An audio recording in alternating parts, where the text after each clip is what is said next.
താലിബാന് മുന്നറിയിപ്പുമായി പാക് പ്രതിരോധ മന്ത്രി ഖ്വാജ ആസിഫ്. പാകിസ്ഥാനെ ലക്ഷ്യമിട്ട് തീവ്രവാദികൾ അഫ്ഗാൻ പ്രദേശം തുടർച്ചയായി ഉപയോഗിക്കുന്നത് കണ്ട് തങ്ങളുടെ ക്ഷമ നശിച്ചുവെന്നും അഫ്ഗാൻ മണ്ണിൽ നിന്നുള്ള ഭീകരതയെ പാകിസ്ഥാൻ ഇനി വെച്ചുപൊറപ്പിക്കില്ലെന്നും ഖ്വാജ ആസിഫ് മുന്നറിയിപ്പ് നൽകിയതായി പാക് വാർത്താ ഏജൻസിയായ ഡോൺ റിപ്പോർട്ട് ചെയ്തു.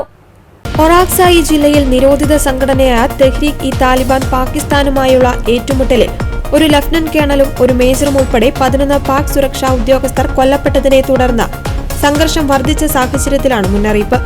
തീവ്രവാദികൾക്കെതിരെ നടപടിയെടുക്കുന്നില്ലെങ്കിൽ ഇസ്ലാമാബാദ് കൂടുതൽ ശക്തമായ നടപടികൾ സ്വീകരിക്കുമെന്ന് ഖ്വാജ ആസിഫ് സൂചന നൽകി.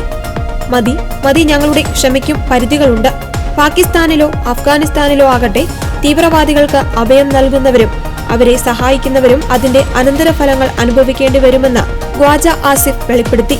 TTP തീവ്രവാദികളെ പാക് അഫ്ഗാൻ അതിർത്തി പ്രദേശങ്ങളിൽ നിന്ന് രാജ്യത്തിന്റെ മറ്റു ഭാഗങ്ങളിലേക്ക് മാറ്റുന്നതിനായി താലിബാൻ സർക്കാർ 10 ബില്യൺ ആവശ്യപ്പെട്ടിരുന്നുവെന്നും ആസിഫ് അവകാശപ്പെട്ടു.